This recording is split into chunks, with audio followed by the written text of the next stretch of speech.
Whether you're looking for answers to specific life questions or simply hoping to become the best version of you possible, welcome to the Mental Breakdown and Psych Reg podcast, where we offer insight, information, and strategies based upon research and years of practice as psychologists.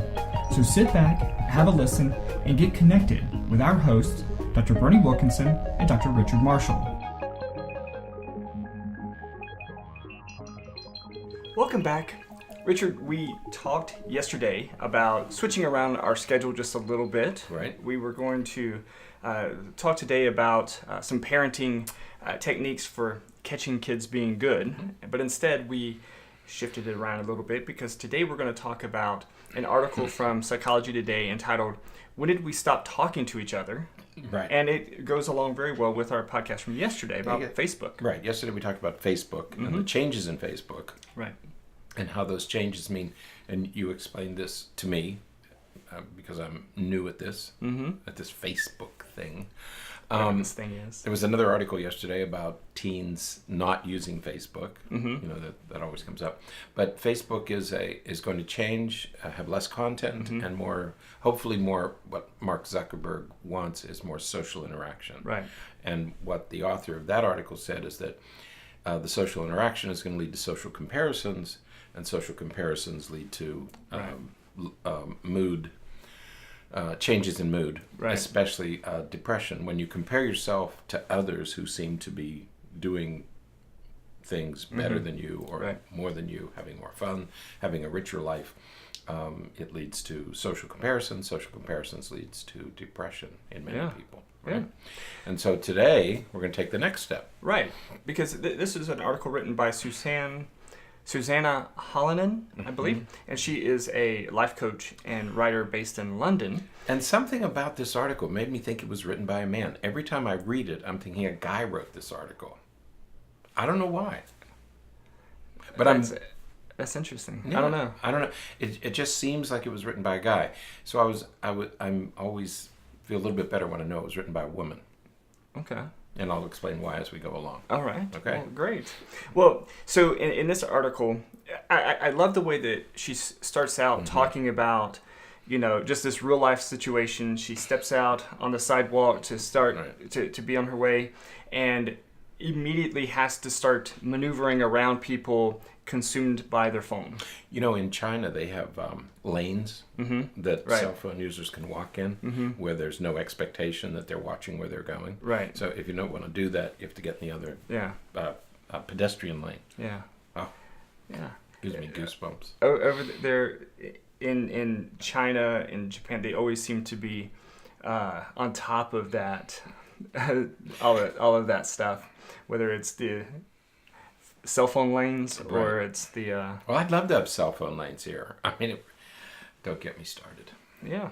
So, you know, again, so she's writing about the fact that we're consumed by media, by technology, oftentimes by social media, because most of the time when we're walking around looking at our phones, we're looking at social media. And sort of the premise of this is that we're so involved in social media that we can't be social. That's right. Or at least we're doing it that way. Right. We're not having interpersonal interactions. We're just consumed by the technology. We are with our phone. We are in our phone. Yeah, more virtual social interactions than real life social interactions. Right. So she manages to walk down the street and negotiate that traffic where people are not paying attention and bumping into each other. And then she goes into a restaurant. And what does she? And lo and behold, what does she see? Similar stuff. What we all see when we go to a restaurant these days is you have couples seated at a table, and instead of talking to each other, each person is on his or her device. Right. And she said 90% in the restaurant that she went into. Right. She said 90% of the people were on their devices. Yeah. And then she threw in some more numbers. She said that, you know, most people check their phone 150 times a day. I love the little numbers that she provides here. Well, that not so little numbers. 150 times a day we check. And she was sure to add in that's once every 6 minutes. And yes. I think it's more than that. I think it's far more than that. That people do it more often. Right. Well, that's an average. That's an average. Yeah. Right. So there's some people. So there's people who, like me who don't. Right. And then that means somebody else is doing it. More than every 6 minutes. Right. Okay. And another nice, interesting number is 46% of people say they couldn't live without their phone. So that's, almost half the people. Yeah. Can't live. Yeah. Now, okay. So of course, and we've talked about, I'm more into technology than you are. So I will say, master of understatement. So I will say, there's a lot of things that I use my phone for, related to work and related to things. Sure. That if I didn't have it, life would be much more difficult. Now I wouldn't say that I couldn't live without it, but it keeps me organized. Sure. It keeps me, it's my schedule. It has, my calendar, all that stuff in there. So without that, things would be much more difficult. And she says several times in the article, I'm not asking you to throw it out. Right. And it does some wonderful things. Right. It really is an enormous convenience factor. But we have to acknowledge that it's getting in the way. Right. Now, there's a word that we don't use on this program. Begins with an S. Uh-huh. Because this is for public consumption. We can use that word. No, I won't use it because each time I have, you've roundly criticized me. I have not. But isn't that surprising? That one out of three? Right. 1 out of 3 people say that they would rather give up sex than their smartphones. Than give up a smartphone. Right. That doesn't surprise... The problem is that doesn't surprise me. Right. Right. Astonishing. Right. Not surprising. Yeah. Okay? Because I know some people who... we do clinical work here. Right. And we hear people who have told us, couples who have told us, my spouse brings her phone to bed. Right. My husband brings and he's playing video games while we're in bed. Right. Yeah. So it's clear that, and this is where the whole idea of cell phone addiction comes, is that we're so consumed by it. That's what she's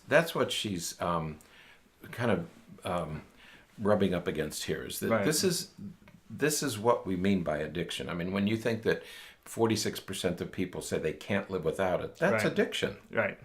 1 out of 3 people say they would give up everything before they would give up their cell phone. To me, that's what that means. Right. They will give up anything else, but not that. Right. That's addiction. Right. I don't know what else you would call it. Yeah. Yeah. So I like what she does here is she kind of offers some tips to help get you back on the right path of creating some separation between you and your technology. Yeah, because she says, again, right before that, she says, we're not asking you to give it up, but let's acknowledge that excessive phone use leads to, and she mentions things like in children, interrupted development, social development, emotional development, obesity. People who use their phones more tend to be more obese because they're sedentary. So, but then she said, okay, so we have all these negatives. So what can we do? Right. And that's what I really like about this article. Right. What can we do? And some of these are pretty bold. Yeah. And I have two favorites, but let's go through them.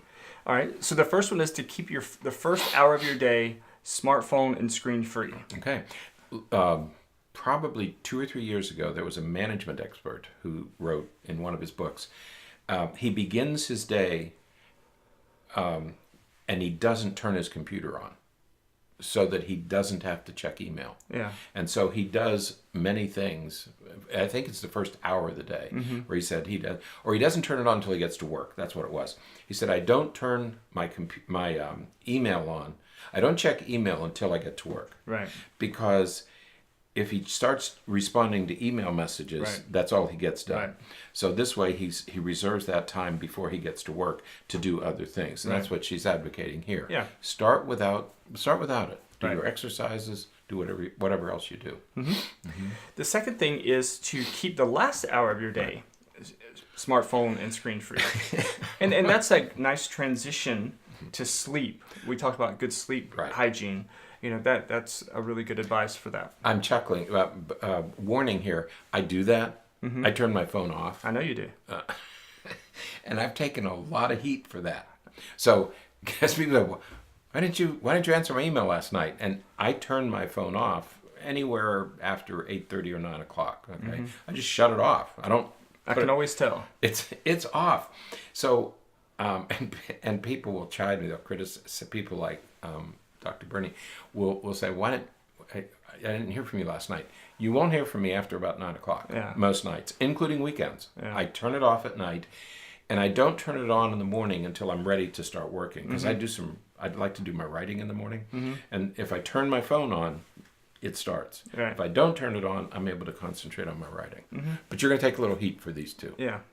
For not turning it on in the morning and for turning it off at night. Yeah. I can always tell. Turn it off anyway. Number 3 is make your bedroom a sacred, no technology zone. Ain't going to happen. A lot of people, that's not going to happen for most people. That is not going to happen for some people. You should. Yeah. We advise people to do it all the time. Parents come in and say, okay, we're going to do that. No. Their kid's bedroom has a computer, it has an iPad, it has a phone. Kids take their phone to bed. I have to use it as an alarm clock. Has our country stopped producing alarm clocks? No. But they have to take their cell phones to bed for an alarm clock. Right. Yeah. Shut it off. Especially if they're kids. Take their phones, lock them up somewhere so that they don't take their phones to bed. You make me laugh. I thought you were going to break into buy American-made alarm clocks. Make America great again. Make America. All right, number 4 is to turn all notifications off. Now, I've heard a lot of people. Now, what are doing this. notifications? Oh my gosh! See. So this is like Instagram and Snapchat and all that. I guess I don't get notifications because you have to use those things. A person in this office. Wait. A person in this office chided me. I keep using the word chided. Chided me yesterday. Teased me yesterday about you didn't respond to my Snapchat over the weekend. I didn't know there was a Snapchat. I mean, I did. So that means my notification isn't turned on. I mean, nothing went off. I didn't hear a sound, right? Nothing happened. Unless it went through when your phone was off. Oh, that's true. Yeah. I can. I'll show you. Because I never get. So I'll show you. The only time my phone goes off is when I get a text or That's a phone notification. I'll show you. I think you get some. I just don't think you recognize that that's what it is. Oh. Number 5 is Sometimes ignorance is bliss. Sometimes. And this is the case where it is. Sometimes. I mean, okay. There was a really interesting article a couple of years ago about that. Did you read that article? Ignorance is bliss. And they were saying that it really is. Oh yeah, we did a podcast. Yeah. That was really good. Number 5 is keep your phone in your bag if you're with your loved ones. And I'm guessing that this is one of your favorite ones. 4 and 5 were my favorites. Yeah. Okay, and 5 is yes. When you're with me, keep your phone put your phone somewhere else. Leave it in the car. Right. If we go out to eat, leave your phone in the car. That'd be the first. That'd be best. Actually, the best thing would be leave it at home. Don't even bring it with you. But that's not realistic. Second, put it in. Because the reason that people want to have their phone is if they need to get in touch with somebody, if somebody needs to get in touch with them. I mean, that was the purpose of the mobile phone to begin with. So people aren't going to leave it at home.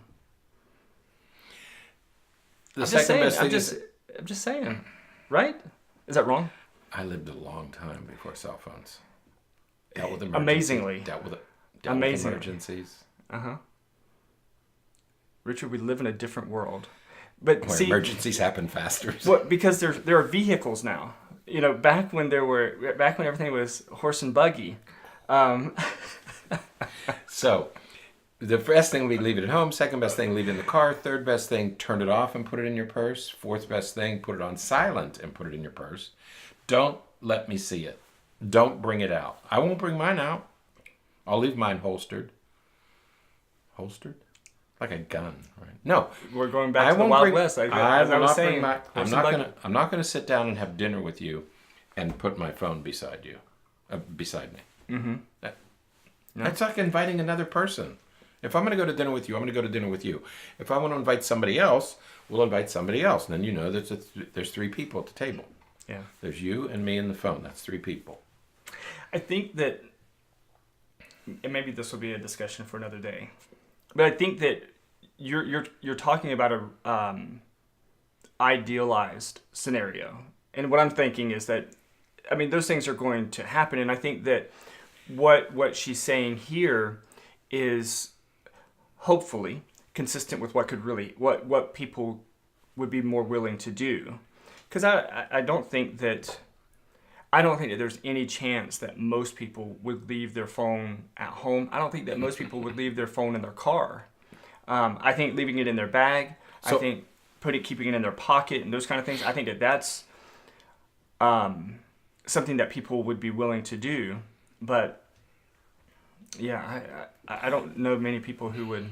When I'm talking to somebody and their phone is out, especially if they have notifications going on. If I'm interested in if I'm going out to dinner with you, and you and I don't do very much because we work. Right. We work long hours. If I'm going to take time to be with somebody in that limited amount of time that we have for interaction, for social interactions, if I'm sitting at a table with you and I'm talking to you and I have your attention and your phone goes off and you say, oh my gosh, look at this. Look what so-and-so is doing. That's a deal breaker. Yeah. I mean, we're probably never going to see each other again. We have to talk about this. No, I mean, are you interested in this, or do you want to be with your other friends? If you want to be with your other friends, go ahead. You're cranky today. No, I'm not.